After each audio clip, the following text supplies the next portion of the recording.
Playing, Gaming, Hacking, a response to Jan Holmevik's intervention. Psychologists have long been saying that play is a very important part of childhood development.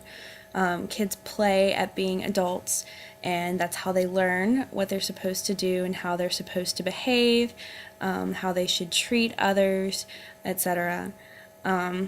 There's also a fair bit of research to show that play in a school setting encourages learning and helps kids to do better in classes and to be creative and understand concepts more quickly, and obviously to have fun while doing it, so that makes learning enjoyable.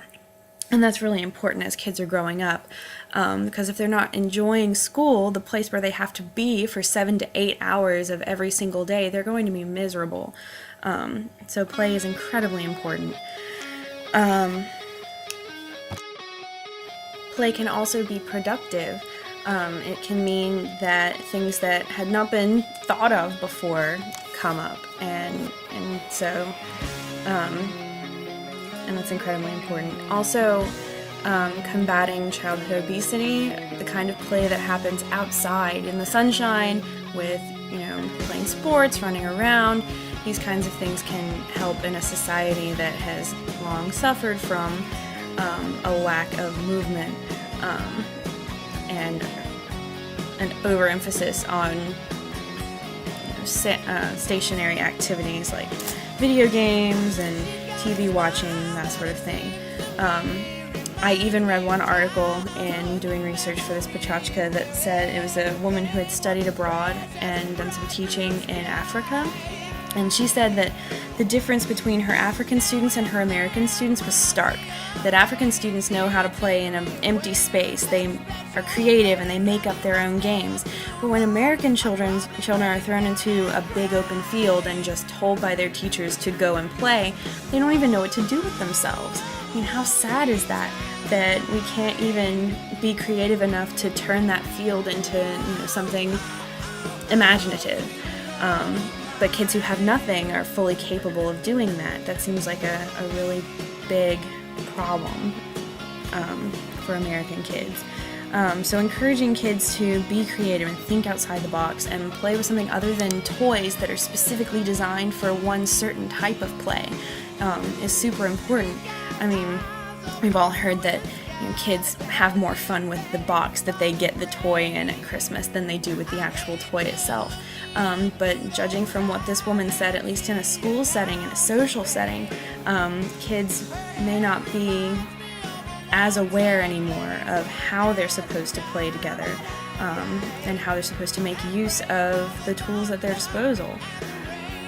But play has a big part in keeping kids not only physically healthy, but emotionally and intellectually healthy as well. Again, because of all the reasons that I've just been talking about. That encourages creativity and thinking outside the box and being cooperative a lot of times. But what happens when those kids grow up? Like, how do we value play as adults? It seems like play is everywhere as adults, so if they're taking play out of schools, then adults are maybe not seeing that as much.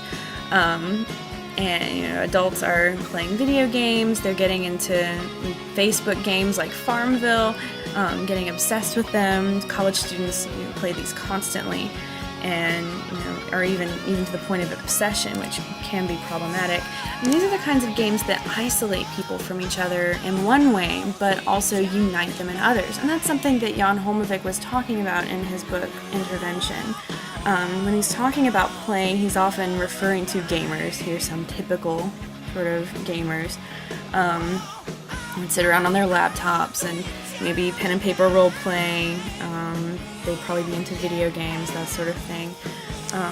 But they're being creative still in a different kind of way than maybe kids are when they are playing. And that's the kind of space that adults need when they're playing. They need to have the space to sort of do whatever they want. And I think that's the kind of space that we need in scholarship, and I think Holmevik is also encouraging us to see this as well, that play as adults, and especially play in a scholarly way, can have the same sort of positive effects that play has on children as they're growing up. Like I was saying, with encouraging creativity, out-of-box thinking, seeing things from different perspectives, and colliding ideas from different disciplines in ways that are really productive,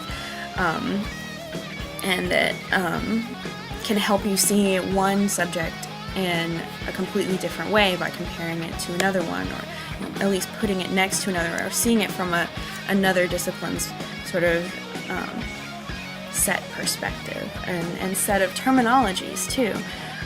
So applying these sorts of things to our scholarship can not only make scholarship more enjoyable, but can also allow us to get to deeper levels of thinking, and it can even help us to progress our discipline in important ways, again by seeing things in new and refreshing ways, so it doesn't get old and boring. There's so many ways that adults game there. We've seen images of WoW, we've seen some cosplaying with the Lady Mermaids and the characters from Mass Effect.